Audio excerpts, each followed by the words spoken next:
Kanaldude herri telebistak azken hilabetetan proiektuaren hedapenaren alde egindako urratsak aurkeztu ditu. Gaur egun Bidarrain kokatua den telebistak 1987an hasi zuen bere ibilbidea.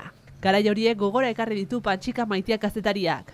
Ni hori naiz gaztainitzek ez dituzte ezagutu VHS kaseta horiek, baina erreportai batzu egiten ginituen, emankizun batzuk, laguntzaile nintzen orduan, eta hori biltzen ginituen kaseta batean, eta uzten ginuen kaseta hori herritarren esku, ostatu batean edo epizeria batean, begiratzen zuten etxean, eta gero itzultzen zuten beste batzuek begiratzeko.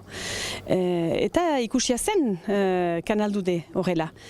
Urte luze hauetan Kanaldudek ikusentzun arloan leku garrantzitsua hartu du, eta bere helburua ere zein den argi du. Guk nahi duguna da ikusiak izan, partekatuak eta errandutan bezala prentsaurreko hontan maitatuak izan.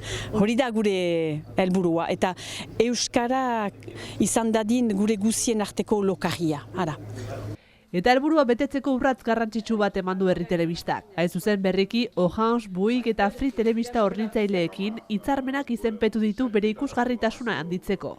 Eta zer da helburua da eskaintza bat proposatzea euskaraz, iparraldean, beste telebistan artean, telebista bat, baduena bertako ikuspegi bat, eta euskaraz dena, beraz hori, bi ikuspegi horietatik eskasa bada bizten da Frantzian, Frantziar estatuan dagoen eskaintzaren parean, beraz hor kokatzen da Kanaldude. Eten gabe behar izan dugu egokitu garaiak galdegiten dituen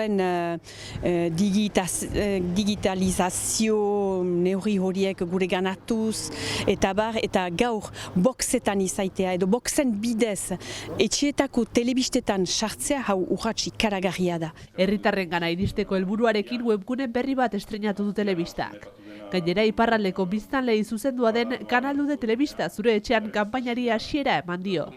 Gure helburua da jendeak jakin dezan bere telebistan seguruenik Kanaldude ikusi alduela.